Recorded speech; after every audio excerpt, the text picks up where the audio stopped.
All right, welcome back, Bobcat fans. Thanks for joining us on another episode of. I couldn't do it. I wanted to so bad.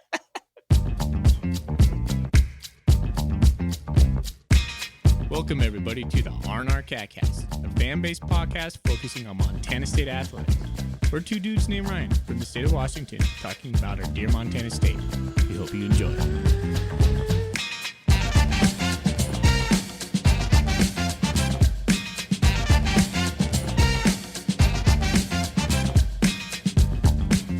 All right, welcome back, Bobcat fans. Thanks for joining us on another episode of the R&R.cast. I'm one of your hosts, Ryan Foley. He's your host, Ryan Thornburg. We are the Ryans of the R&R, the Montana State affiliate of the Big Sky Podcast Network. We're happy to have a sponsor, a good sponsor this year.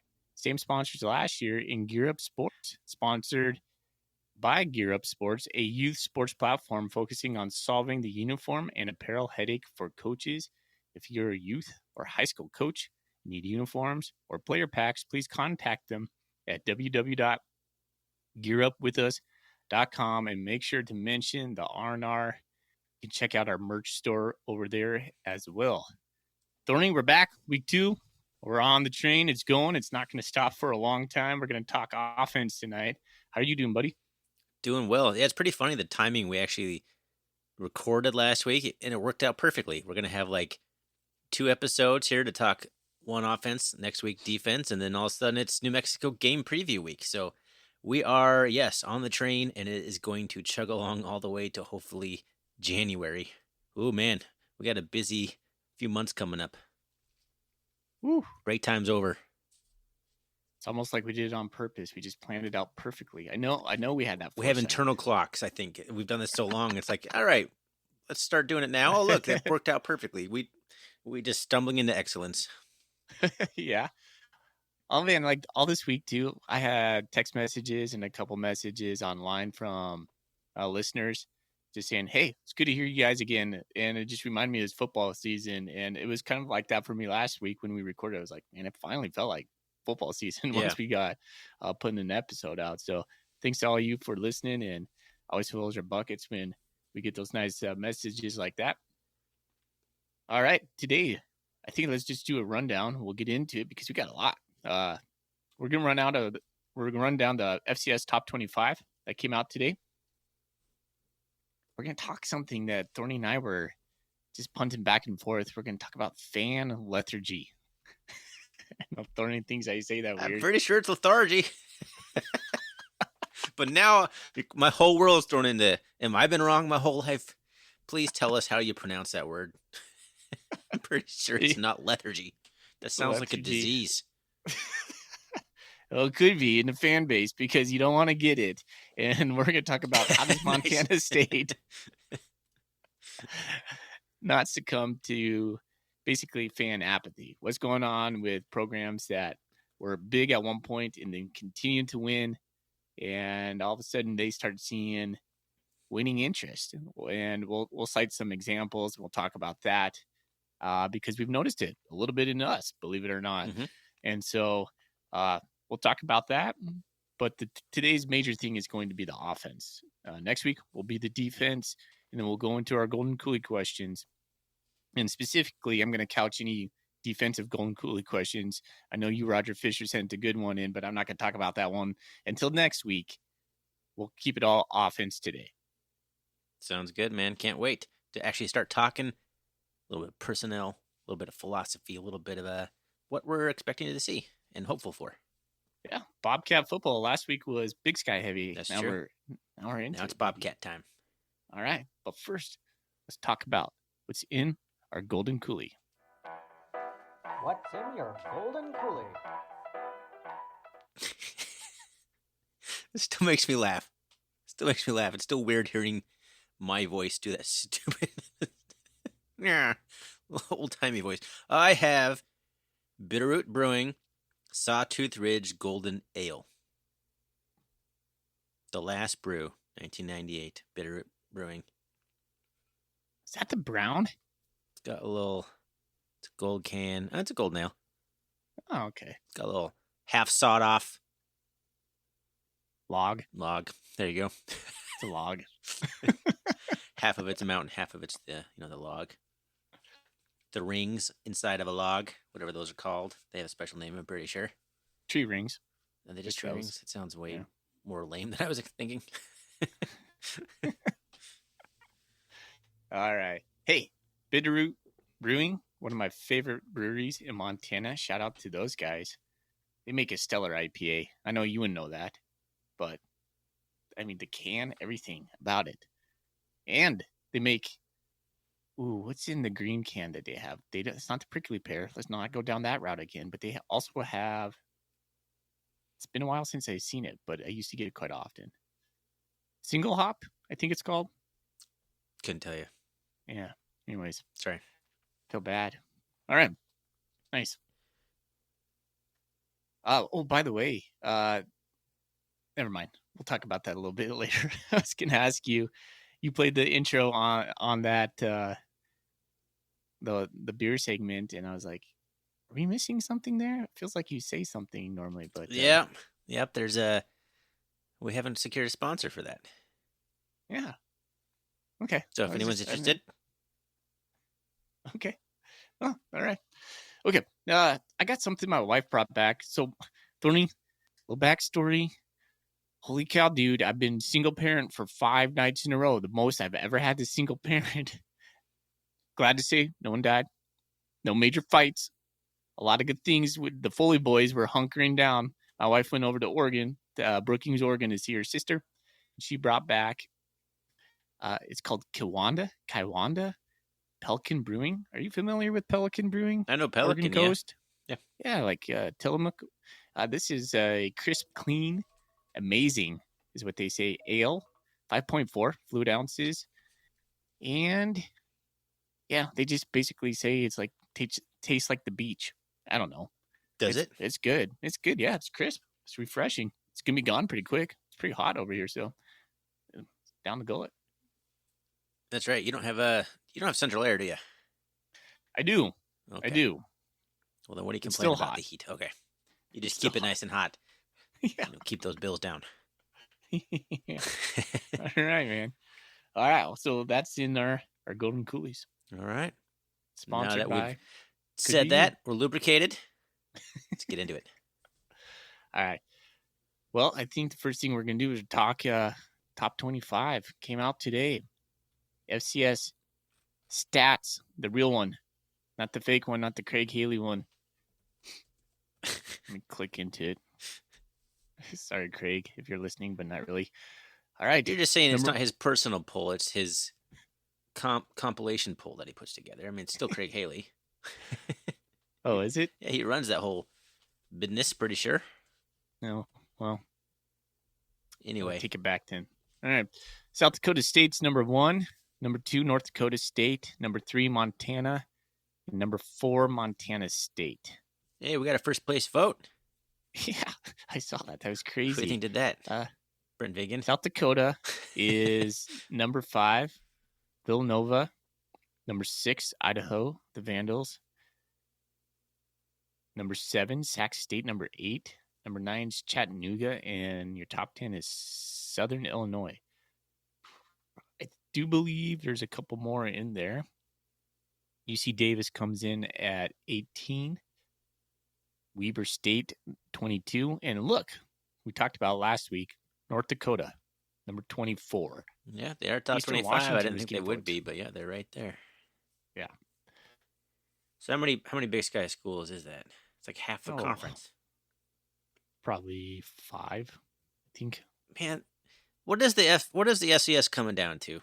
This is a whole podcast to be separate. If the top 6 Big Sky teams are all top 25 teams, that's just not that fun. It's no different than the FBS, man. Where it's like the Power 2. It's like the Missouri Football Conference and us. The top Nothing 4 else matters. Top 4 going to be your top 4, and it just seems like there's just a gap between the top 4 and everybody else at this point. Yeah, because who's number 5? South Dakota. Yeah, there's no South Dakota's not in the same ballpark as the Dakotas and Montana schools. I don't think. No. Anyway, Let's all right. let's give 'em, if it holds chalk through, and we're sitting here in January, late December, and it's those 4 teams remaining, it's going to be exciting football. I mean, it always comes down to scheduling too, right? Like, Yeah. the Cats had a brutal schedule last year. Holy smokes. So you never know. You just gotta look at the schedule and see how things shake out. But yeah, that'll be One thing exciting. That's good for the FCS in some ways. Those are kind of the brand names that people expect, and you kind of want, them going deep in the playoffs. Yeah, and you don't want North Dakota State coming to Bozeman round 1. This is a stupid thing. It was stupid. It was Come stupid. on. I mean, that's part of the lethargy. Is how the last season ended. Do we want to just dive right into that? Yeah. You just brought that up. I've been thinking about this. So I have been feeling, fairly just not interested in Bobcat football for basically all the way up until like July. Like spring on through July. I got really interested in basketball season. So I think part of it is basketball has been so exciting. Like all these Big Sky Conference runs, making it to the tournament. It completely takes your mind off of football. That hasn't been the case historically. The Cats go through the basketball season, limp into the tournament, lose round 1. You're done in February or early March, whatever it is, and good, done. Now let's go talk about football again. But I think the fact that the basketball program is doing so well, the men's and the women's, gives you something else to enjoy for a while. I think it's part of it. Yeah, I think part of it too is the sustained success that we've had. 8-4, 9-3, whatever it comes down to, 14 games, 15 games, but not actually getting over the hump and winning the national championship. And then the watering down of the FCS. That's part of it. Like you play a ton of teams and you're like, who actually matters? Well, does Weber still matter? Not like they used to. I mean, they're still Weber. I mean, I feel the conference is still kind of the conference, but then you just look out, so many teams that bolted for the FBS, like so many of the powers. So I think it's part of the FBS is getting watered down, and you got also this feeling for me, all these teams moving up. Well, I think you and I are both kind of on the pro moving up train, so it's kind of like, well, great, all these teams are leaving, it's watering it down, but then we're kind of getting left behind a little bit. So it's like this double whammy of. Bleh. It's more than that, though. It's just society now. Like people just want instant gratification. Here we go. Instant. Here's fully old man speech. They want it all, and they want it now, and it's a challenge. Like for real. Like I really feel like Leon and Montana State has a challenge ahead of them because let's go. If Montana State goes 8-4 again this year, holy cow, 8-4 is going to get us into the playoffs. But a lot of people are going to be a little bit upset, and then those 22,000 people now go down to 20,000 people. I don't know. It's just when you're good for so long, what's there to look forward to if you're not winning national championships? And even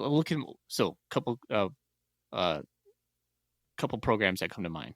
North Dakota State, like well documented, they're not even selling out their stadium anymore, right? Even in the playoffs, they just wait. And to me, I saw this front and center, kind of this fan lethargy creep in when I was living down in Nampa, Idaho. I was a young teacher, first year teacher, second year teacher. I saw Boise State win the Fiesta Bowl, arguably probably one of the best football games ever played. And Boise State, that's the pinnacle for them. They're never going to get anything more than that. And then how do you continue to capture that relevance? Boise State, it's a good example in some ways, but part of it too is Boise State got shut out by the powers. They shut the door after that. They're like, all right, we're not letting a team like Boise State come in and wreck this entire thing. So there's a lot of things that went against Boise State's way to keep them down, to keep the little man down, basically. Yeah, they did. And they started shopping conferences and all that stuff started. That was kind of then they realized it. So they started trying to get themselves in a bigger conference. And then, I mean, now they just can't win as many football games. So now they're kind of, permanently. How do they get back? How do they ever get back to that glory day? So where you were saying Montana State basketball feels fresh and exciting, and it is, Montana State has had now quite a bit of success, and the fans are going, all right, let's get past North Dakota State. Let's win that game, right? Let's win a national championship. And if we keep trotting out a 3-loss season, which is like people would die for, but get used to it after a while. You get spoiled, and like I said, today's society gets a little bit like, well, what's next? Because I'm scrolling past this now because it just feels so predictable. Yeah. I need to circle back to basically what started this entire conversation. I think last year ended in kind of unique fashion, getting smoked by the Grizz and then losing to a team that we finally like, all right, well, at least we finally get the Bison at home because we're sick of going to Fargo. And then it ends the way that it ends. Back-to-back game, tough losses, Tommy getting hurt again. It's just there was too many salt on the wounds way to end that, on old wounds to end that season. So I think that played a big part of it. That was a unique set of circumstances. Like if we had won a couple games and then that was like, a quarter or a semifinal matchup against North Dakota State, I think we'd be feeling a bit different. Even the loss sucked, but it was just the back-to-back Grizz. Okay, chance to wash the taste out of your mouth, and then the Bison do that in the way that they did it. It was a horrible way to end a season. Just absolute, just demoralizing. Yeah. And it just feels like for fans who are our age, the cardiac cat's not coming up. You're like, oh, we lost another really close game. And that was the tail of the tail last season was we lost 3 games with what, like 8 points? How many times have you and I lamented about every time the Cats lose a big game, we get crushed? So at least there was that. They were all close games. Now we know what that feels like. Which one's worse? And I'm not saying this is going to happen this year because Montana State has a ton of new flashy things. We have new parking lot. We have the indoor practice facility. We have the new scoreboard. So all this stuff is new, and it's just continuing to create momentum. But for me, I'm like, okay, I'm always going to be a huge fan. But yes, my attention to Bobcat football in the off season was like, I don't know. We'll just wait for it to come around. I wasn't like digging for those articles. Well, maybe it was the basketball success that helped me out, but I don't know. It's just like 8-4. It just felt like the last couple of years we didn't go very far in the playoffs.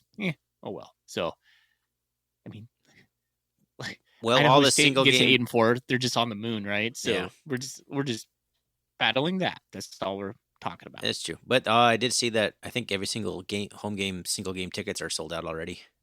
Yeah. So nice. That's a month before a home game. Yeah. Hey, speaking of like kind of lethargy, I felt a little bit when I saw the Gold Rush t-shirt. Basically a rebranding of last year's t-shirt of it's like, what did you think about that with the rodeo team coming out, which is awesome, but I thought they missed the ball on that one. I don't know. It's just there's only so many designs you can end up doing, I feel, right? But the one with the stadium, the Gold Rush Stadium thing, that was fresh, and I really like that one. I don't know. When I saw it, I'm like, I'm going to order it because I ordered them all, but that one didn't pique my interest all that much. But most of them really don't, though, to be honest. Like, it's a Gold Rush shirt. Like, it's cool. I like having them, but don't you always wear it and then like don't wash it until you lose? Pretty much, yeah. I wear it until we lose, and I don't wash it. Got the Vim soaking in it. Lots of Vim.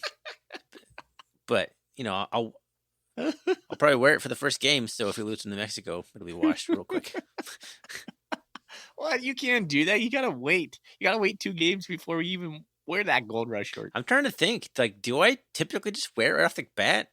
No, you don't. You wear if the Gold Rush game is right off the bat. Yeah, I don't know though. I don't remember what I do. That's interesting. Good question. We played 2 away games before we even come home to September 7th and play the Gold Rush game. That's crazy. That's different. All right. Enough about complaining about Bobcat fans being not engaged. Please be engaged with our content now, please. Yeah. I would be interested to hear what you guys think about it. Did a little bit of apathy creep in over this past season for some of you? Apathy. It did for us. So just contact us somehow. Let us know. Are we wrong? Are we off base here? I don't know. All right. let's get into the offense. Let's talk the offense. Let's All right. So do it. let's talk about some offensive returners. So there's no structure for this. I have some thoughts on the story of last year pertaining to the offense. Next week we'll go full defense. But there's some points I want to make. But let's just go through some personnel first, okay? We'll get into the too deep in a moment, but just offensive returners, starters returning. We have Julius Davis, who I'm not sure he's going to start. I think he's still kind of, I don't know, hurt. Yeah, I That's think what he's I'm dinged hearing. up. According to Vegan, he slow recovery. Might All right. miss August into September. Okay. But who knows? That's better than when I first heard about it, the prognosis on it. So if that's all he misses, I mean, then he's that's all being right. mum about it. There's no time frame. Yeah. So who knows? They're not going to tell us. They're not going to tell right. anybody. All right. Ty McCullough, wide receiver. He's coming back. I don't know if you heard about him or a guy named Tommy Malott. He's returning. Connor Moore, offensive tackle. Justice Perkins, who started like 44 games. Like, that is so stinking wild, man. hard to do. It is. Like, applause button right now. The last guy I remember starting that many games for the Cats, I think, was John Weidenauer. That guy started like 40 some odd games in a row. He was like Iron Man. Justice said he was like, I've been playing center since middle school, so I really don't know anything different. So, gosh, that guy is awesome. So, what a face for the program.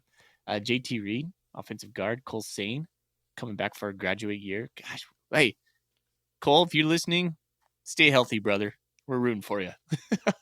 Yeah, he's dinged up right now. Oh, man. It's like the story of his life as a Bobcat, right? Yeah, they tweeted that out. Victor tweeted it out a few days ago. Man, I feel bad. Jacob Trimble's coming back and Marcus Ware. So those are your starters returning. Starters lost from the offense. We lost Omar Abidian, Shane Pickering, Rush Schreimer, and Cleveland Thomas. I forgot about Cleveland. I like that guy. CTU is so good. Let's see. Some other lettermen lost, not specific starters, but on the offense, we have Luke Abshire, Spokane boy, just got engaged, or I think he just got married, actually. So he just taking a different path right there. Christian Naya got one to the transfer portal. Sean Chambers, who's on staff, ironically. Garrett Kuhn, Jacob Kettles, tight end Elijah Reynolds, offensive guard Aaron Richards, Holden Sampson, who's becoming a teacher. Good for him. Derek Snell, Lane Sumner, and Tavian Williams. So those were other lettermen lost. 3 offensive linemen transfers. Woohoo. Kettles, also Abidian, and Reimer. There you go. We also lost, non-starter returning. So these are guys that are non-starters that are returning, or lettermen, Colson Kuhn, Taco Dallar's coming back. We have Elijah Elliott, who I'm just driving that fan chain for him all season long. Yes. Jump on it, please, everybody. I'm a huge fan of Elijah Elliott. Me too, man. You will be hearing that a lot in this microphone. Aiden Garrigan, Scott Tree Humphrey, Marquis Johnson, a big fan of Marquis as well. Adam Jones, he's a guy I think he's going to take a huge step in the program this year. I have a little bold prediction about that. Oh, yeah, I got a little buy or sell for us too there, Thorny. So there it is. Nice. Ryan Lonergan, Burke Mastel. He's going to get some time on the offensive line. Hunter Provience and QB Jordan Reed. Oh, I forgot about Jared White. Can't forget about Jared White, man. Hell, how can you, right? Like the media Fonzie. Returning squad members, as this document puts them, not lettermen. We finally get to see Lanata. He's going to play. feel like we've been hearing about this guy for over 2 years, because we have. Zachary Dotson. He's listed as a junior still, right? I think I saw I was looking at the roster today. I think he's still a junior. Yeah. So Zachary Dobson Green, wide receiver. Hopefully he gets some catches in there. I feel like I've seen him on the depth chart once in a while, but just hasn't been able to crack through. Titan Fleischman, offensive tackle. Tommy Nilsson, offensive line. Jaden Perkins. Yeah, another Perkins boy. That's right. You probably knew about that. Ryan Schlepp and then Garrett Walke, wide receiver. So some depth guys that we didn't really talk about. Some names you probably do know. And then some red shirts. So we got Everett Carr coming in on. He's a wide. Everett Carr is an offensive tackle. Excuse me. Tom Carter out of Helena. He's a wide receiver. Patrick Duchesne, quarterback. Offensive tackle Cedric Jefferson. He actually got a couple. He got into some games last year, if I remember right. Javonte King. I think that's the name you're going to hear. He's going to catch some touchdowns this year. Jonathan Lumen, offensive guard. Max Murphy, fullback. Zach Nyland, offensive guard. Luke Smith, tight end. And Chance Wilson is a quarterback. Do you want to go over the high schoolers that are coming in? No, man, I think we're good. Okay, sounds good. All right. Unless you think anybody's possibly, why don't we put it this way? Is anybody on that high school incoming list someone that you think could be playing? Gosh, a name I keep hearing is Dane Steele, wide receiver. He just keeps coming up a lot in some of the player interviews that he's just looking really good. Such a crowded room, though, man. Like, you think a freshman's going to come in and play? Yeah, Coach Judy mentioned him in his little after practice conference he had. So I don't know, maybe not. I imagine, he's definitely not going to start unless we need him to. God forbid. Yeah. Right. So he might get one of those games where the guy who might play would be Ontario Latin Henley.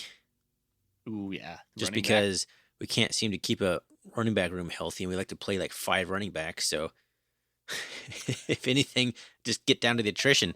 He have to come in. I do think we will see Dane Steele in the first 4 games. Yeah, I could see that.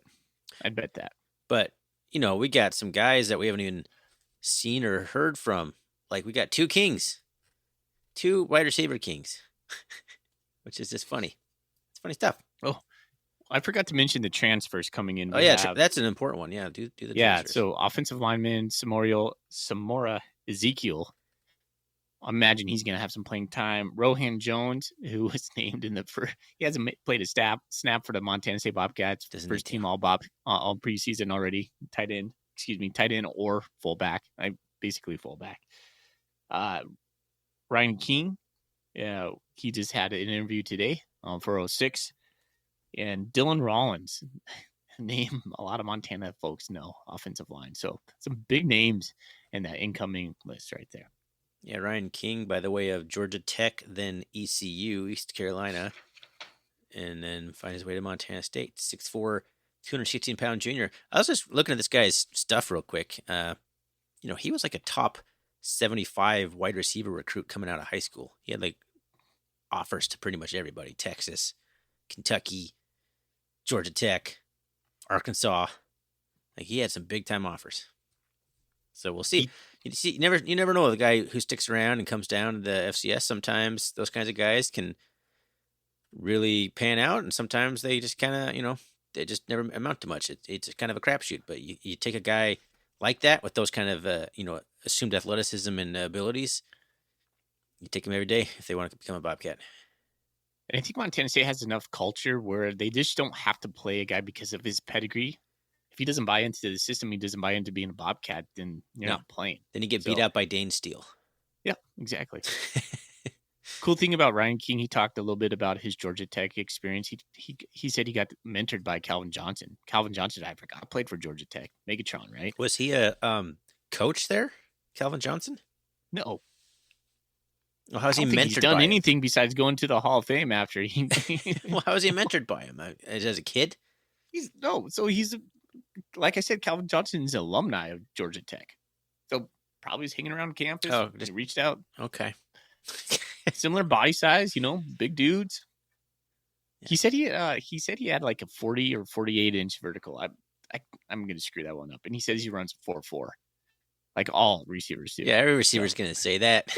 Some of them believe it, some of them don't. Doesn't matter. They're gonna say it. I got a 48 inch vertical and I run a 4.4. All right. So, Thorny, why don't you give us the Too Deep, and then we'll get into some stuff. All right, looking at the Too Deep. Let's see. Let me pull it up real quick. Left tackle, got Connor Moore is the slated starter there. Left guard, JT Reed or Burke Mastel. I think there's some competition at the guard spots, both of them. Center, you got Justice Perkins, the stalwart. Right guard, you got Cole Sane or Dylan Rollins. So that's the other battle to look out for. And then right tackle, the highest graded lineman last year in the FCS, Marcus Ware, coming back for his senior season. Please stay healthy. If you want to talk about guys staying healthy, Marcus Ware, love for that guy to stay healthy. So he's backed up by Titan Fleischman, and Connor Moore is backed up by Cedric Jefferson. And then Justice Perkins is backed up by Zach Nyland, who vaguely sounds familiar. I'm not entirely sure if I know who that is. I think they need someone else. I think Cole Sane can take some snaps. I don't know if Zach Nyland's actually going to be the backup. He's a freshman. So my speculation. Quarterback, we got Tommy. Touchdown Tommy Millott. Easy peasy. No or there. No dual system happening this year. Running back is slated to be Julius Davis and then backed up by Scottree Humphrey, but we know that's going to go way deeper than those two. And who knows when Davis will be able to actually go. So Humphrey probably the dude day one in New Mexico. That's kind of crazy because he is a sophomore. I thought he was listed as a freshman still, but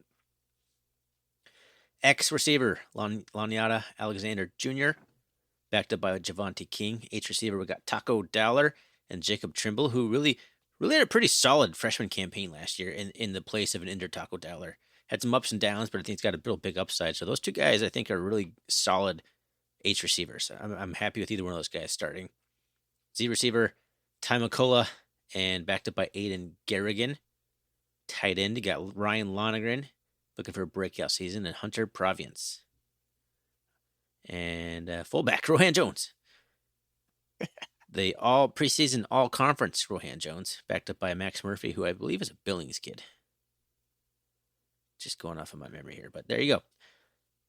There is the 2D. What do you want? When do you want to talk about the specialists? I guess the offense or defense question. We'll get to the specialists in a little bit. Don't worry about them. Okay. Let's serve up the juiciest one right away. Let's talk about Tommy Millott. Let's get right into it, man. Yeah, so Tommy played 9 games last year. He had 203 plays. He rushed for 690 yards. He passed for 1,059. Averaged about 194.3 yards per game. Total. So total 1,749. Buy or sell, Thorny. Tommy will have 1,500 yards passing this year. Wow. Serious. Yeah. You're selling? Well, I mean, that's like...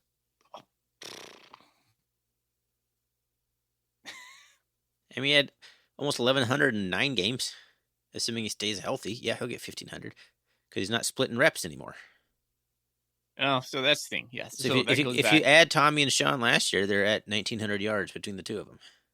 Could Tommy I'm Millott sorry, 2,100 yards. It tells me I'm doing. Or no, yeah, 1,900 yards. Excuse me. All right. How much would you bet? Would you put a bet down that he goes 1,500 through the air, 1,000 on the ground? No, I don't think he'll do 1,000 on the ground. I'm hoping he doesn't. Okay. From our boy Zach. Zach said, buy or sell, we have Tommy starts 9 or more games. See, that's an interesting one. I'm gonna buy it this year because he's gonna stay healthy. Period. I got no real. I mean, you gotta have a plan though. If you're a coach, you're not assuming that. Oh man, yeah. I'm gonna sell. I think Tommy. I don't even want to put it in existence. I just think players who get hurt. I've said that for many years, and it is who he is. You can't take the thoroughbred out of him. And there's a lot of chitter chatter. We're going to cover some of this in some of the Golden Coolie questions. Let's pull one up right now. Actually, I like when we actually sprinkle those in. I just don't think Tommy Millott can be a tamed down version of Tommy Millott. there's a couple Golden Coolie questions pertaining to this. Let's pop one in real quick. Let's see. Assuming Tommy can stay healthy all year, could this offense be one of the best FCS we've ever seen? Hold on to that, Bleeding Blue. We'll get back to that. Oh, here it is. Canyon Cat says, will Tommy be able to curb his run-first mentality and learn to trust his receivers? Can he learn to get down or go out of bounds when running instead of trying to get that extra yard? He says if he can do that, this team may be something special. What's your thoughts? I'm not so concerned about him trying to get that extra yard every once in a while. It's just the fact that he doesn't throw the ball when he should. Like, if he's got Scotty Humphrey standing 3 yards in the flat beyond the line of scrimmage, just throw it to Scotty Humphrey and let him get 8 yards and let him take the hit, Yeah. That's more what Tommy's just going to take off running. He needs to dump the ball off. When he's running, I think he makes okay decisions. I think he can learn to be better about not taking big hits, but he needs to just run less, and by doing that, dumping the ball off to someone else. Make the 5-yard pass instead of scrambling for 20 yards and getting clocked. Yeah. But I agree, though. It's like that's what makes him special, though. So it's really hard to take that out of his game. But I think he will distribute the ball more. But he's going to take hits. He's going to get hit. He's going to run an option and get crushed, even if he doesn't have the ball. It's just kind of how he plays and how our offense is run. I just have that vision of him in the North Dakota State game, just getting caught there and then his knee just getting blasted into. It just makes me cringe. I wonder if Tyler Walker's being fed directions from Vegan, like, hey, this is how we're using him. Don't do this. Or if there's some free reign there. I'm sure this is a huge conversation in the offensive room.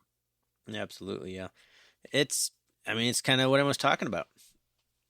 It's what it is. What it is. Like, can the Cats go as far as Tommy's going to take them? And does Tommy need to be healthy for that to happen? Obviously, I think he does. Well, I have some more thoughts on Tommy too, but I'm going to withhold them for right now because I want to talk when we talk more or less like overall what I think the offense should do, like what in order to take the next step. So we'll hold off on that. Okay. Well, I got a Golden Coolie question. I guess we can say that here. I think it's a good time to do it, unless it's something you want to table. Sam Hoff on Twitter asks us, will we see a 2 QB system this year? Nope. No, I don't think so, man. Nope. Every indication that I've seen and read and heard, and by all accounts, no. It's Tommy's show. Ask Ty McCullough whose show it is. Yeah, right. It's a good point. I'm glad you said that. It's not to say we're not going to see another QB, right? Like Sure. Utah Tech, we're blowing them out second game of the season. Jordan Reed's coming in, right? I mean, if we could put Jordan Reed for the whole second half, let's do it. Now, there might be some tiny little packages here and there, but it's going to be nothing to the level that it was. Yeah, no. And to be honest, I'm all for that.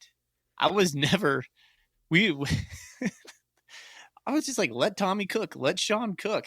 It wasn't like it just seemed so contrived and so. Last year seemed the most disjointed it had been. Yeah, I think Ty talked about that. Ty McCullough talked about that. He's like, they couldn't just get in a rhythm, and it was like, yes, like during the North Dakota State game, you're like, of course, but Sean was hurt. It was just weird, man. So yeah, I wasn't a huge fan of how Taylor Housewright manipulated that. And I'm just glad we're just gonna have one guy and just go for it. I think it's gonna pay dividends. Yeah, last year it seemed too much like it was on a script, like it was a schedule, and he didn't want to deviate from it. Even if one guy was cooking, it's like, nope. Well, this is when I put Sean in. Yep, we're inside the 20s. Okay, Sean's coming in. Between the 20s, Tommy's going for it. Very predictable. Yep. All right, good question though. Okay. Any other of those starting offensive guys or just personnel that you want to just touch on before we get into like overall tendencies and what we saw going forward? I mean, I think the offensive line is still going to be solid no matter who wins what spot.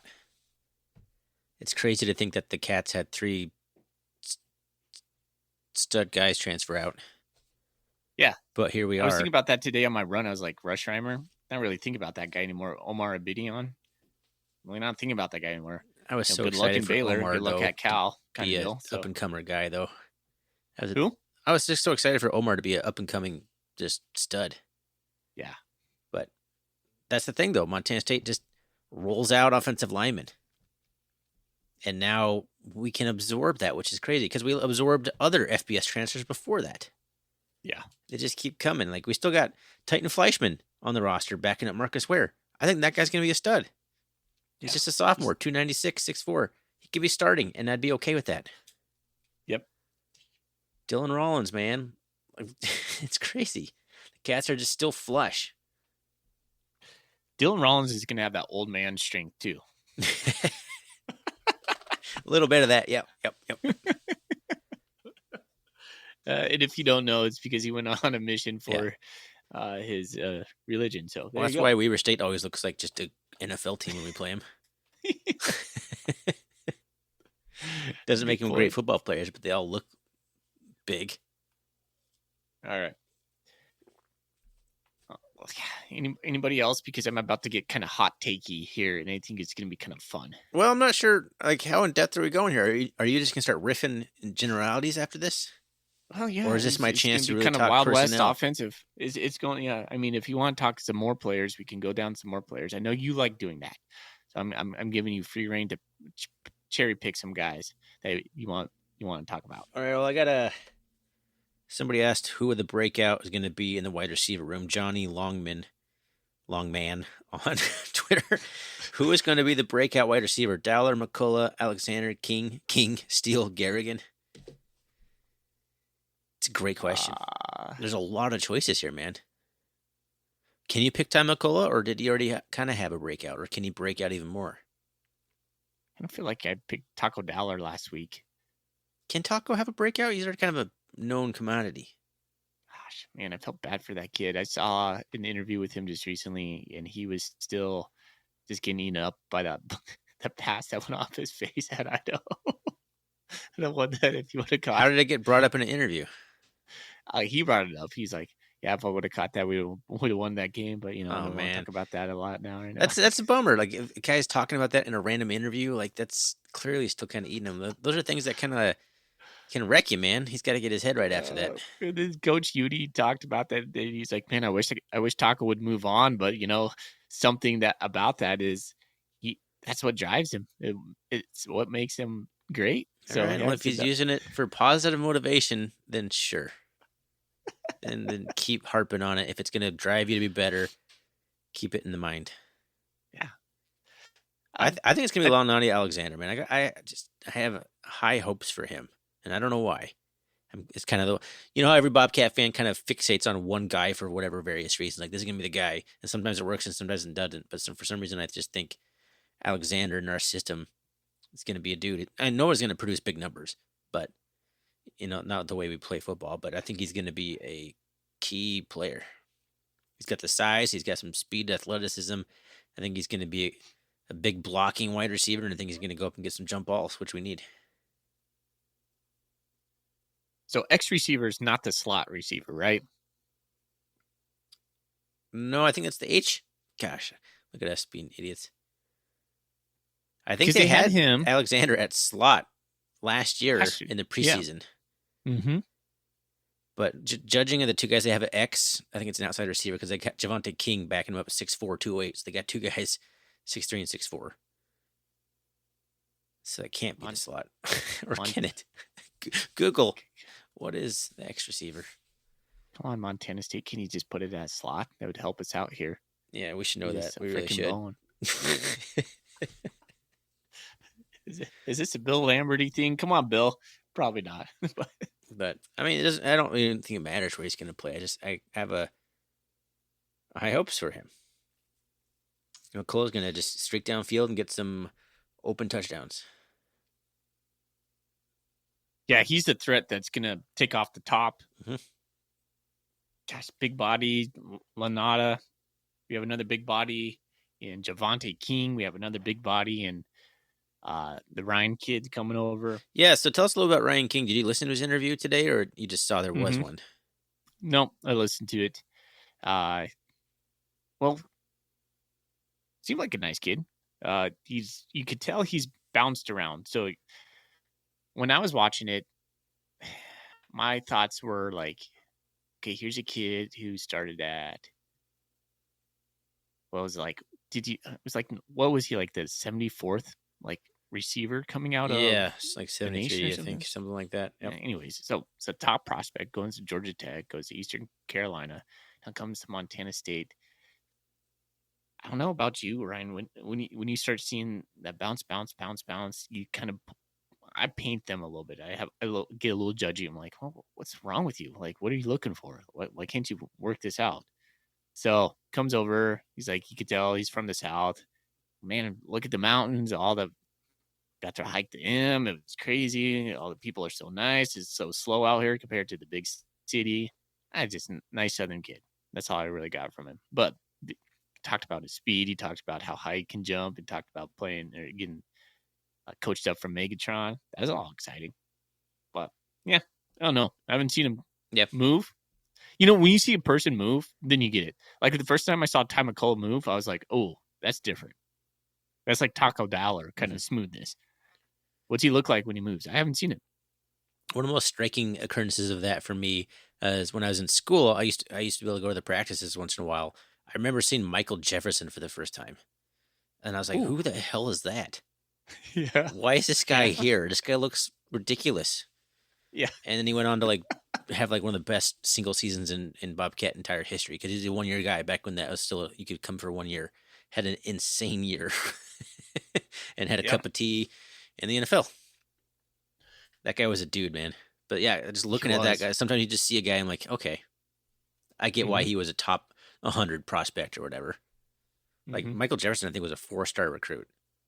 Yeah, totally get it. All right, that's all I really got. Running back room is going to be fun.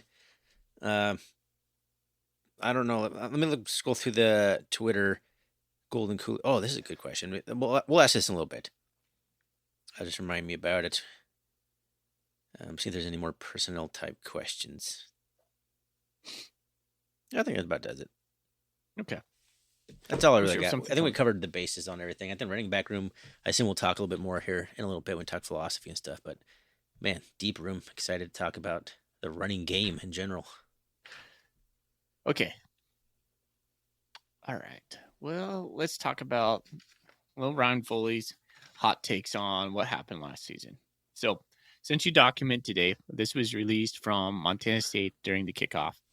And it kind of broke down some numbers. And the tail of the tape to me, couple things popped out.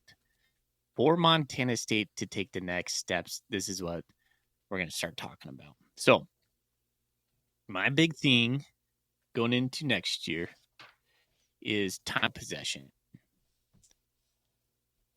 Montana State, in order to take the next step in the offense, needs to be a more grinding out, time of possession, hungry football team.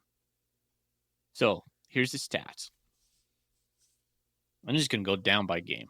Okay. Time of possession, where are we at on this? There it is. So we started off with Utah Tech. We possessed the ball 35 minutes to their 24 minutes. Okay. Won that game. Good stuff. South Dakota State, pretty good still. We possessed the ball 35 minutes. South Dakota State had 24 minutes. All right. Stetson, we actually lost the time of possession, 28 minutes. It's because we scored on like the first play almost every single time during that game. And Stetson had 31 minutes. All right. Weber State, even Stevens, like about 30-30. It was like 30-50 to 29-10. Portland State, we had the ball for 25. They had the ball for 34 minutes. Still won that game. Good stuff. Cal Poly, we had the ball for 28 minutes. They had the ball for 31 minutes. Sac State, we had the ball for 32 minutes. The Stingers had it for 27. Here's the one that kills me, Thorny. Idaho, we had the ball for 18 minutes total in that game. Idaho had the ball for 41. Yeah, that was. I remember. That was very painful to watch. That my blood boiling, just thinking about that. 41 minutes. They outpossessed us by 22 minutes on that. Okay. Keeping it going. Let's see. So, yeah, 22 minutes. Damn it. Still gets me mad. Northern Arizona. We possessed the ball for 35 minutes. The Lumberjacks had it for 24 minutes. So we had it for about 12 more minutes than them. Okay. Eastern Washington, 29-30. Even Stevens. Montana. The Grizzlies, we possessed the ball for 25 minutes. They had it for 34 minutes.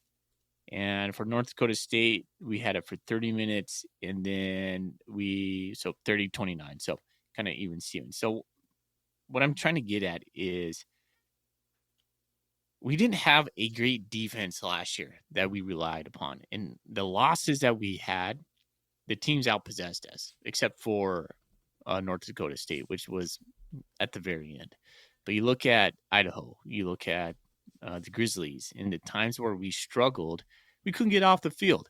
We either scored too fast, didn't score enough, like couldn't convert. And we'll talk about third downs here in a moment.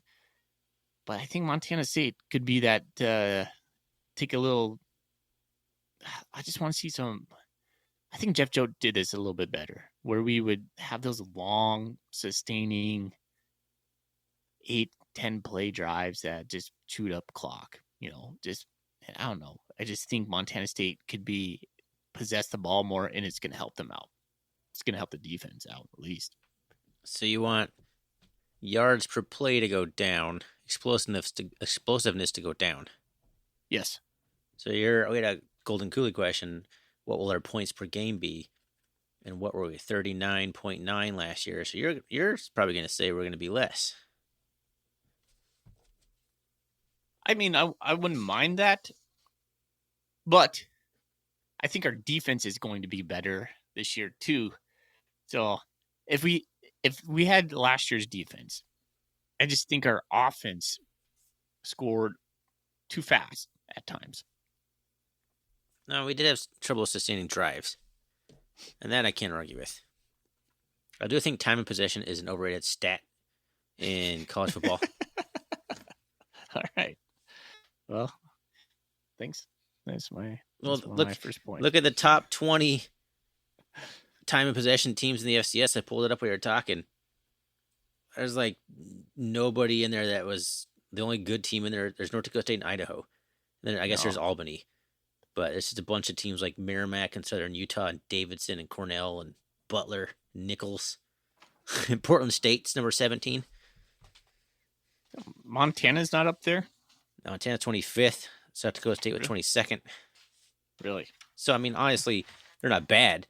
I mean, Montana State was like all the way down at 69th. So we were not at nearly the same ballpark. But you need to be like, you still have to be good. But you don't have to be the best in the country or anything like that, I don't think. I just think we could take people's souls if we just grind them out. And not just hit them with a home run right away. That's all I'm trying to get at. Sure. Well, like you said, a better defense will help that too. I think the offense started to feel that they're going to have to win football games, which is never good. You want that balance where they can both rely on each other, not the defense thinking like, oh, great, well, we got to go make a stop because the offense isn't going to score any points. And conversely, you don't want the offense to be like, all right, the defense can't make a stop, but we better go out and score a ton of points. And there's a little bit of that last year. So there needs to be a good balance, and time possession would reflect that. But you're right. Sustained drives and especially in the fourth quarter when you need to grind the clock out, I feel like we got conservative and just went like 3 and outs a whole bunch of times.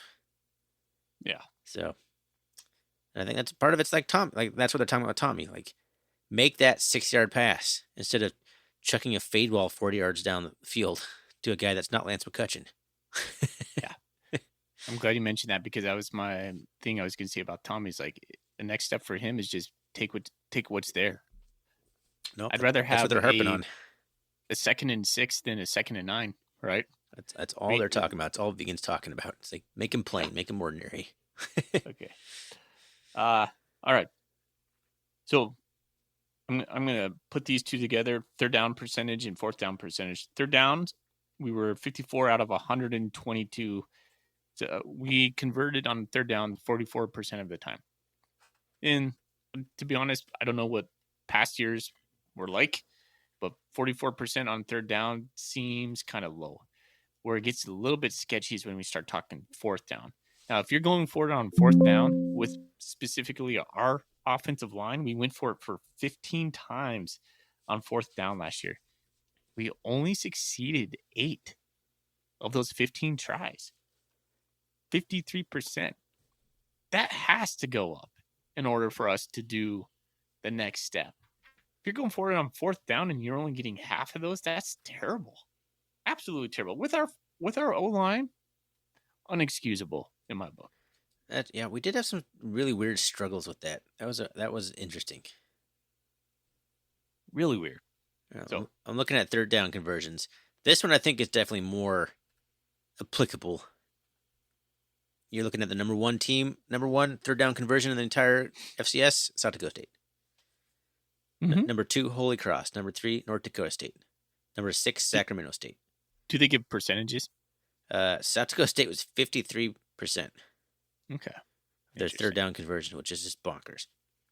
Now Montana State was 17th. Nothing to sneeze at. Okay. So I mean, you're converting 44% of your third down conversions. You should be winning quite a bit of football games. It's top 20, 17. Obviously, you want to creep that up because you creep it up a whole percentage, and it makes a difference. Oh yeah, that would put us at 45% instead of 44%. That's a game-changing percentage change. So certainly something to work upon, but by no means I don't think the Bobcats were bad. The fourth down one's a little perplexing. I remember getting stuffed on some easy fourth downs plenty of times last year. All right. My last thing I will nitpick on the Bobcats from last year has to be the field goals and the points after. So here's the statistics for the field goal. Field goals, 10 of 19. Yeah, that's bad. Oh man, I don't have to go look at the top stats on FCS to figure out that's a bad percentage. 10 of 19. What's a little bit more concerning to me, I mean, maybe equally as concerning, is our point afters.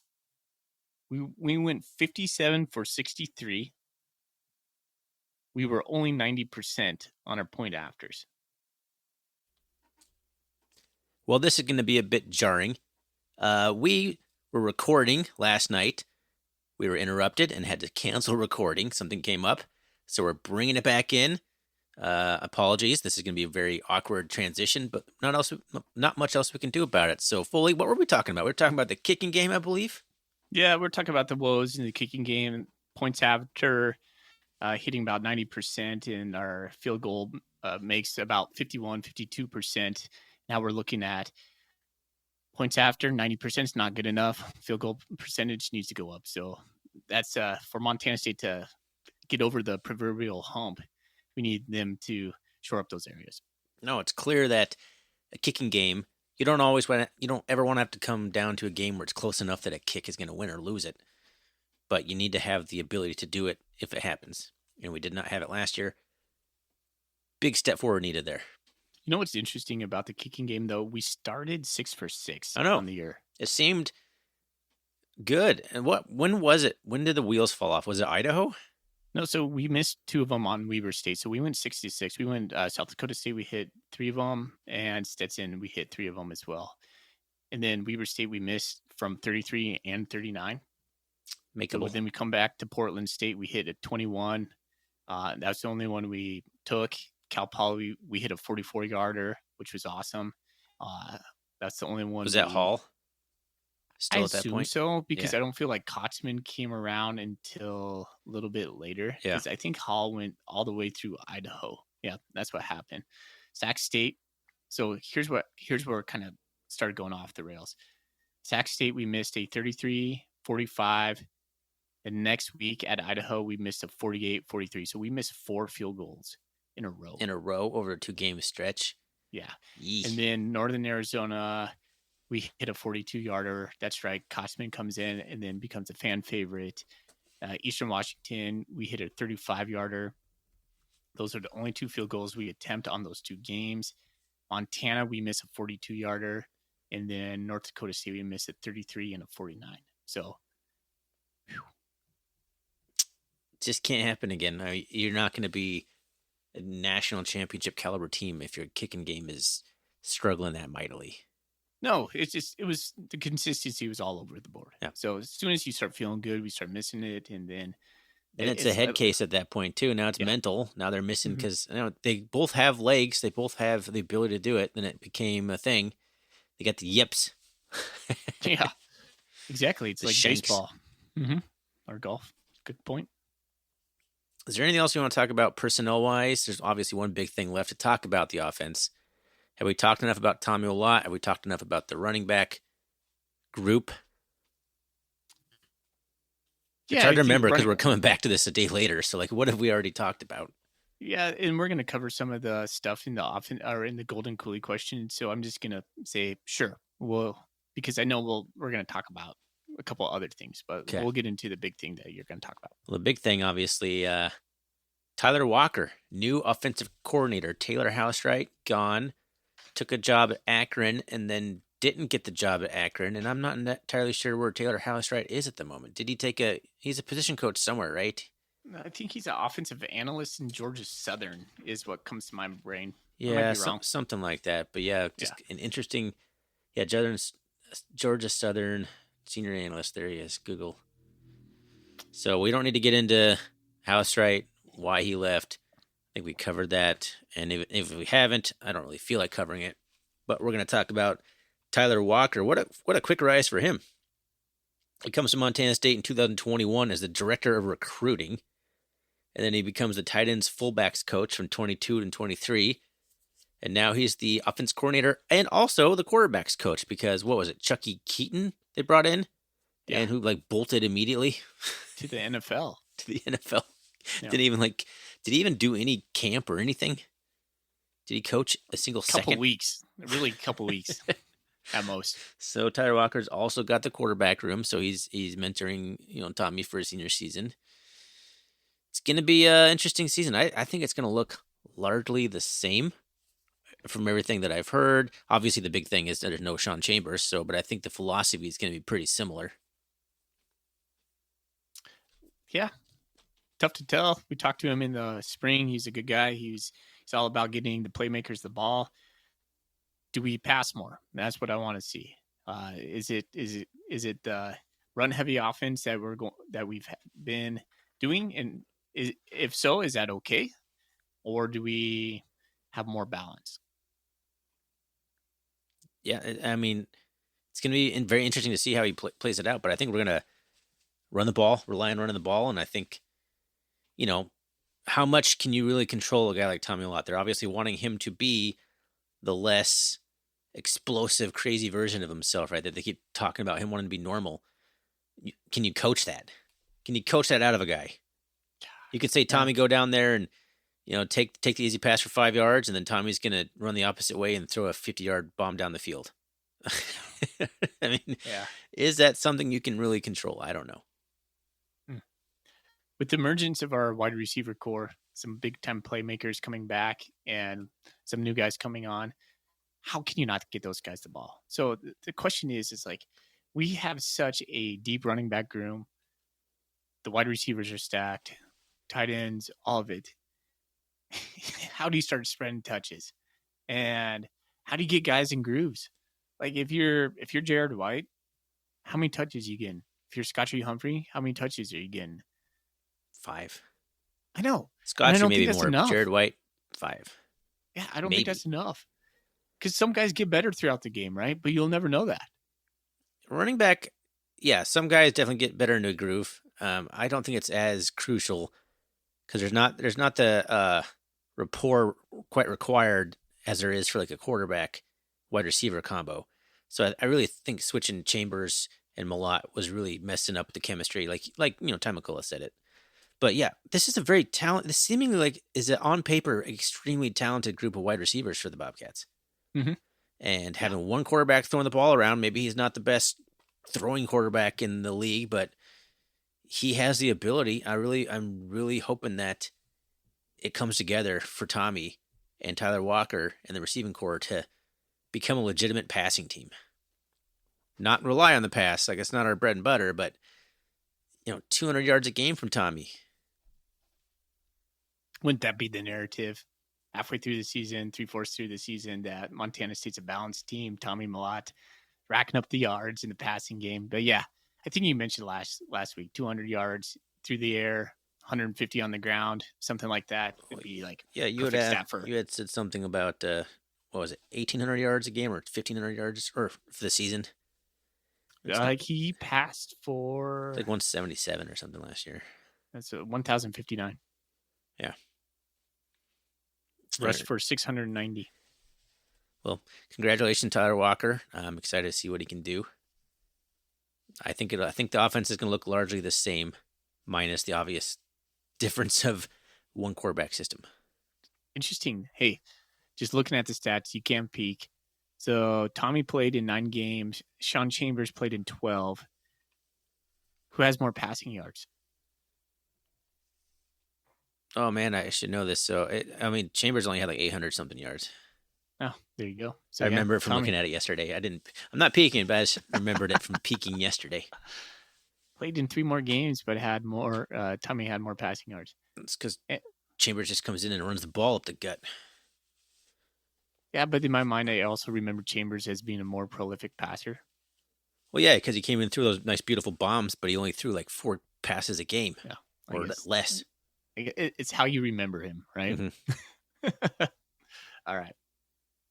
So this is a good question, kind of related to the subject of Tyler Walker. Montana Parlay, friend of the podcast. Will there be plays that the defense doesn't see from a mile away, thus protecting our quarterback? I don't know. I think it's a little jab at House Wright's predictability there from our buddy Montana Parlay. Can you kind of explain that to me? I'm not sure what he means right there. He thinks that we were really predictable offensively last year. Okay. Yeah. And that's why Tommy got hurt, because you could see it coming. Okay. That's how I'm reading it. I can see that. Idaho was particularly glaring in this department. Gosh, what a frustrating game.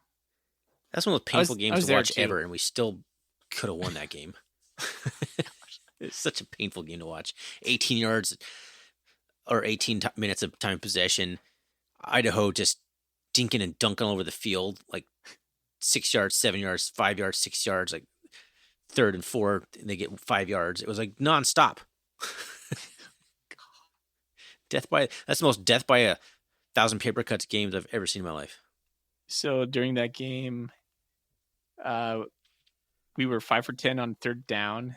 They were 6 for 15 on 3rd down, but they were 3 for 4 on 4th down. And 6 for 15 is definitely worse than I was thinking in my head. Yeah, but 3 for 4 killed us, because those 4th down, Jason Eck went for it 4 times that game on 4th down. That seems like a lot when you're in the game. At the end, right? I think we'd finally gotten the stop, and then we couldn't do anything with it. And then they had that Ironically, touchdown. We were 0 for 0. We didn't go for it. Yeah, because we were like 3rd and like 7 the entire time, or 4th and 7 the entire time. Yeah, it's terrible. What a weird game. Anyways, let's see. Buy or sell. The Cats will have a 100-yard rusher not named Tommy Mellott in 5 or more games. This is from Danny on Twitter. Dan, my man. In 5 or more games, 100-yard rusher not named Tommy Mellott? Oh, yeah. As long as it's not 5 different guys. I'm not sure that we'll have 5 different guys rush for 100 yards. I'd almost bet my house on that. Yeah, for sure. But yeah, I would buy that. Yeah. Buy all day long. Watch, that doesn't happen. Yeah. Okay. There's another question similar to that. I got to find it real quick here. Go ahead. Or how many offensive players will rush for 500 plus yards this season? Oh. He gives you a little context. Keep in mind, 300 yards per game equates to something around 4,000 total yards. So last season, we only had Jared White, Julius Davis, Sean Chambers, and Tommy Mellott go over 500. How many will go this year? I'm going to go 3. Really? Yep. So you got Tommy, Davis, and Scottrey. Tommy, Davis. I don't know if Davis comes back healthy. That's the big if. Tommy and 2 running backs. I don't know who those are, but you can pick from the stable. Scotchy being one of them. There you go. I say Tommy and 3 running backs. Okay. Because we're going to go 14 games, baby. Might take all 14 games to get there. We just rotate too many guys, and running back seems to get hurt, and I think it's a chance. Yeah. So 5 yards a carry to get 500 yards. 100 carries. Possible. 100 carries. Will we have 4 guys with 100 carries? I don't know. I don't want to do math right now. I love math too. Yeah. I just want to do it. Good question. That's from Pork Belly Futures. Handled Justin Dollar. Is that $1? What are you talking about, Justin Dollar? There's no Justin Dollar. It's Caden Dollar. I'm saying the handle of the guy who asked us on Twitter. His name is Justin Dollar. Oh, okay. So I don't know if there's another cousin or relation or just gotcha. Coincidence. Gotcha. Another Dollar Bobcat fan. Thorny, are we 70% or better buy or sell on field goals? Buying it. I'm feeling optimistic tonight. Ooh, I'm selling. Yeah, I mean, it's probably the smart call. Now, if I'm putting money down to it, I might be selling, but Ryan Thornburg drinking scotch is saying yes. 7 out of 10. Okay. 7 out of 10 seems attainable. Plus, we're going to try less field goals, I imagine. We're only going to put them in situations where we know we can make it. So our percentage will go up. Vegan's singing the praise of Kotzman right now. Who is? Vegan. Is he? Yeah. Well, unfortunately, it's easy to do a lot of good things in practice. I'm not saying it won't translate, but sometimes things don't translate. Tyler Brugman. It's a random shot of the ex-Bobcat player. I apologize. Just a random. I'm sorry. Tyler. Or any other Tyler Brugman fans listening to the podcast. My apologies. Is there any other questions that we haven't answered? I'm feeling pretty good about this. Quite a few on Bobcat Nation if you're done on the X. Mike, nice, our buddy Mike. Last question on Twitter on X. Single game tickets went on sale today, and demand outpaces supply. If you had a $30 ticket for sold out Idaho, how much are you marking it up? Currently $122 on StubHub. What are you scalping your ticket for there, Foley? Do people still use the word scalp? With all these third-party resellers, is that even a thing anymore? I'm not that guy, Mike. Yeah, honestly, I'm finding a Bobcat fan that I know or like posting a Bobcat Nation and giving it to him at face value. Yeah, me too. That's usually what I do. Yeah, we're more benevolent than Mike is. Now, I am tempted to purchase a national championship ticket the moment they come on sale, and if the Cats don't make it, mark it up ridiculous. I almost did that last year, and I really wish I would have. Yeah, it's an easy few $100 that you're gonna make, especially if a team hasn't been there like the Bobcats were, because everyone's just buying it because they don't know it's gonna come down or whatever, so they're just eating up the high costs. That makes me sound like a vulture. But yeah, I would resell that. Okay. But not to a Bobcat fan in a normal Bobcat game, Montana game. Find a fan, or we'd give it away on the podcast. Yeah, I'm leaning towards giving it away. It's $30. Make somebody's day. All right, that's all I got on Twitter. Bobcat fan. All right. Okay, so there was a couple, Roger. I'm calling you out on defensive questions. I'm not going to talk about those defensive questions until next week. I can't remember which ones we read, actually. Well, if you read it, I'll tell you if we already answered it. Canyon Cat says, will Tommy be able to curb his run first mentality and learn to trust his receivers? Can he learn to get down? Yeah, we talked about that one. I don't know if we answered that specifically, but we certainly talked at length about that already. All right. Bleeding Blue says, assuming Tommy can stay healthy all year, could this offense be one of the best the FCS has ever seen? Ever seen? I don't know about that. That's a big Yeah. bar. Yeah, that is. I mean, the Cats scored a lot of points last year. It was like pretty epic. I mean, it could be an elite offense. It could be the number one offense in the country, but there's been some insanely good offenses that could do it all, or throw like break records. Like I just don't know. To me, it depends on. I kind of want to see what Tyler Walker. What's his tendencies? If we ride, if he's at all different than Taylor Housewright, him and Taylor were good buddies, and so I know he learned a lot from Taylor. I want to see what Tommy does in the passing game. Do we use our receivers like we can? Because I think we could be a full on passing team. We have the guys, right? We could just blow off the top and dink and dunk them down the field. We have the best offensive line in the FCS. We could just run the ball 40 times a game. Who knows, man? It's weird. I mean, if Alexander and McCullough can be guys that can catch contested balls or deep balls, we've lacked that guy that can do that since Lance McCutcheon graduated.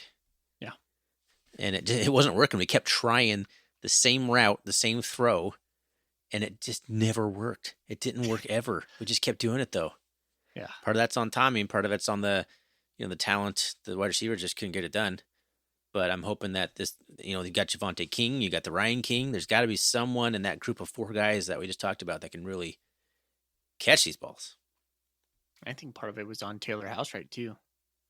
But that was what Tommy was comfortable with, throwing it out. Yeah. Right? Yep. So I think there'll be an improvement in the passing game. I don't see how there can't be. We said that last year too. Rocky Bearcat says, how many offensive linemen will make the Big Sky team at the end of the season? 3. Yeah. Name them. Perkins, Ware, Connor Moore. Yep. There you go. Good job. All right. Let's see. I think this is a good question. There's a new guy on the board. I don't know if you noticed him. His name is Bobcat Built Texan, and he's coming over. He's kind of following some of the young Texas recruits we have. He says, looking at last year, what was our biggest weaknesses, and do you think we addressed that weakness sufficiently this offseason? Man, looking at really stepping back, taking a look at it, and hearing some of the interviews from the players and coaches, I think one of our biggest weaknesses last year may have been Willie Matt Garza. Okay. And that's on the defensive side of the ball. Then yes, I'll let you talk potentially about that. have solved that. Okay. I still think our biggest weakness is our field goal and kicking game. Not necessarily place kicks, obviously punts, and then Brendan Hall's got that thing dialed. Field goals, point afters, to be determined, right? So not sure. But he has a second question. If everything aligns and we win a natty this year, do you think Vegan stays or does he chase the payday? Gosh, Vegan seems like a guy who's going to stay. But but he applied for the Boise State job. Did he apply or was that? Pretty sure. I don't remember. He was a finalist for that, right? He interviewed. I don't recall that, to be honest with you. Yeah. So I don't know. If you win a national championship, sure. I guess he might take off. Give me yes or no. What? Well, how is it phrased? Yes, he might go somewhere else. Yes, he might take another job. All right. So you're leaning more that he would leave if Correct. we win the natty. Yeah. Changing my mind real fast. I'm going to say he stays. I think the projection of Montana State in the next 5-10 years, if he stays, benefits everybody, including. Well, hold on. I just remembered a certain young recruit joining the Bobcat squad. Might keep him in Bozeman for a little bit. Oh, yeah. There you go. What with the sun and all, if you didn't pick up on the reference there. So, man, I might keep him around. Like, you never know. All right. So, the second question to this is a great question as well. Cody Katz says, what are the Coach Vegan's greatest strengths and weaknesses? And can he overcome the weaknesses to take the next step at MSU? Gosh, that is a good question. You got something for it while I ponder? I think like hiring some dudes that were questionable, like Willie Mack, and sticking with him. Taylor House, right? Although Taylor had like brilliant moments. Gosh, that's tough. I also think he's got the little bit of the CEO in him that Rob Ash had that I didn't like, that I love that Jeff Choate didn't. Jeff Choate was more of a player's coach. I tend to be more of a player's coach kind of guy, but I don't know. I've heard he is a player's coach, but I also heard other. But my weakness would be I think sometimes he's too loyal to his guys or systems like 4-2-5.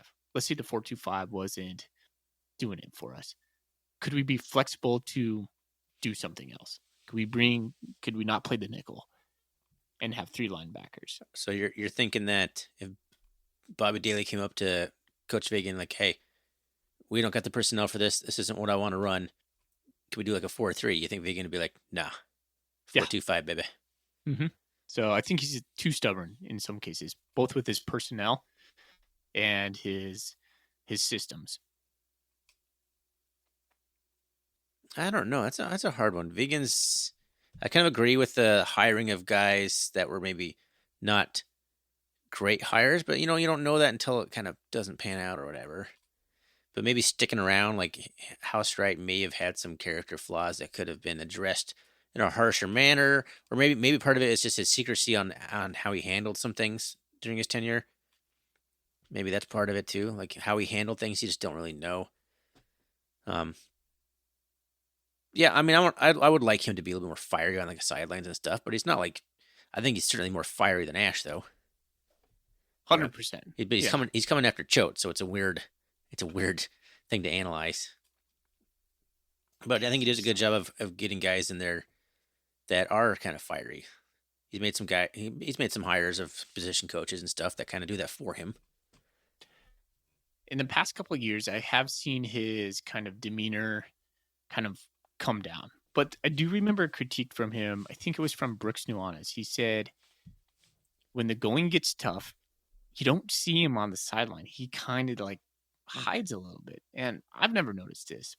He's like, where's Coach Vigan? He's like, he should be the guy calling the shots. There's some moments, and I'm paraphrasing Brooks. This was a long time ago. So if I butcher this, sorry, Brooks, if you're listening. He said, when the moment is going down and there needs to be direction going there, Vigan needs to be the dude. And sometimes he's absent of that, whether he's not in the huddle or he's not asserting himself. The buck stops with him. He needs to be the guy. So that could be a critique. Yeah, well, that what I was gonna say before you said that kind of lends perfectly into it. Is like he's still having a little bit of trouble winning those big games. Like last year, we lost like every single big game, right? Mm-hmm. Pretty much. I think who did we beat last year? Was it Weber State that was ranked? It turned out to be not even that good of a win in the end. So, and losing to the Grizz in that manner, obviously, does he understand Cat Grizz was a big thing for a while, but he won a couple of them, so not the end of the world. We'll see. See how he rebounds this year. It's kind of there's a lot of pressure, I think, on the team this year. How does he handle it? How does he handle a tougher schedule, a pretty tough schedule? You got to win some of those big games. And you got to keep the ship rolling the whole time. The wheels kind of fell off the rail a little bit in the middle of the season last year, and I'm not sure exactly why. But it all rolls up to the head coach, though, in the end. Yeah, that's a good question, Cody Cat. That's something we'll keep an eye on. Did he ask for strengths, too? What's that? What's his strength? Greatest strength? Did he ask for it? Yeah, he did. We didn't talk about that. I think his greatest strength is he's a great organizer.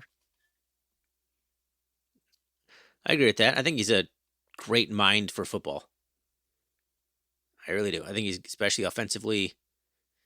I think he's a good mind. I think he's a good coach, and he makes sound game plans and decision making. But all right, adaptability in the game is maybe another part of it.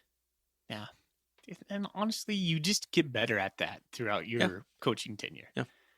Yeah. All right. He seems like a good recruiter. Yeah. Cat Attack says, do you think the coaches are going to actively build depth behind Tommy and give other quarterbacks meaningful snaps? Maybe not the first game, but after we have several games where honestly we should win if Tommy didn't play. Given that, do you think they would start like Jordan Reed and or others and at least let them lead the O for some possessions early in the games? Well, they better have a plan because, as you said, hurt guys get hurt, and that's unfortunately Tommy's a little bit in that category. So you have to have a plan in case he gets hurt, because I feel like there's a good chance that Tommy's not going to play the whole season. So you got to get him out as soon as the game is in hand. Get him out. You picture it too. It could be something inconsequential as running out of bounds, and he takes a hit and just I don't know, something tweaks her, right? And you're like, he tries to get up, and he's like, "Oh, that's not good." And then Jordan Reed comes in, and you're like, "All right, well, we'll ride Jordan for a couple." You're like, "Well, Jordan Reed's gonna stay in the whole game," and turns out, oh man, this is lingering. Jordan, you got the next couple games. Can Jordan Reed take us? They have to have a plan. Absolutely, they have to have a plan. So we'll see what happens. And at that point, if Jordan Reed's not the dude, do we become a run-heavy offense? We really just need a guy who distributes the ball, right? If we have such good receivers, such good running backs, let's get a Nick Foles back there type quarterback. I don't think we have a Nick Foles on the roster. Who knows? You don't know until you see them. All right. One of my favorite questions, because you know I love this. Smith427 with 18 total posts comes in. He's online right now, by the way. Are there any new uniform combinations, styles either you are hoping to see this season?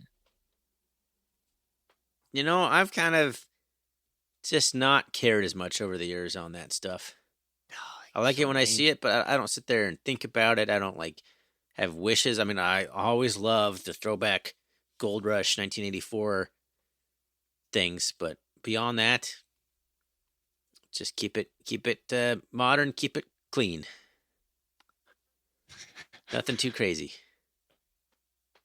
Oh my gosh, that's like the most like middle-aged response I could ever hear. Thank you.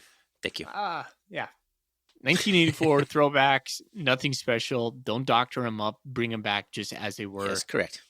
Best uniform Montana State has ever had. Zach Levier told me on the phone, he goes, Montana State should just go all white helmets. I said no. I do like the white helmets, but I love the gold. And then he also gave the buy or sell, or not the buy or sell, but rank the logos, Thorny. M, cat head, and cat script. Script head M. Although I don't like the cat head on the helmet, so I take that back. Script M cat. I like the cat logo better, but it doesn't look very good on a helmet. Okay.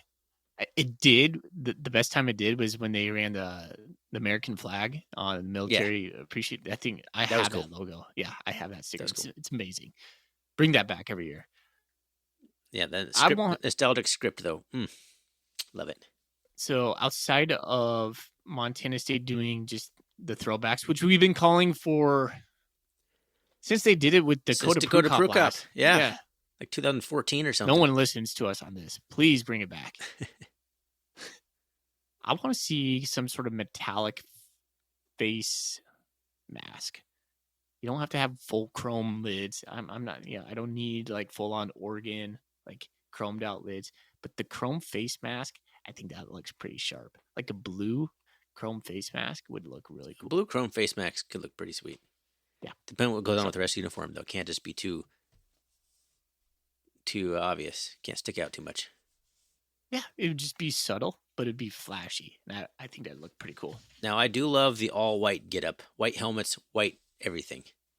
I'm always a fan of that. I've always been a huge fan of white tops, blue bottoms. Yeah. Yep. Man, now I'm just imagining all these uniform combos. I'm just getting excited for football. I just want to see him run on the field for the first time. All right. Thorny, you're getting old. You just sound like an old man. I know, Just which wanna is see usually him the run on opposite the of everything field. on this podcast. But on this one, I'm like, nah. Turning into a traditionalist when it comes to uniforms. Or I don't mind the cool stuff. I just don't care. It's like I have nothing. I have no real opinion. It's like, yeah, just put on a uniform and go play some football. All right. I think that's it. So give us. I'm going to ask you to pick the winner. Oh, we have so many questions, man. I wasn't prepared for that. Okay, narrow it down to 2. Okay.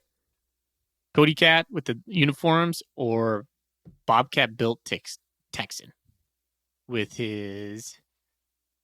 What did he say? I just remember liking it. Anyways. Biggest weakness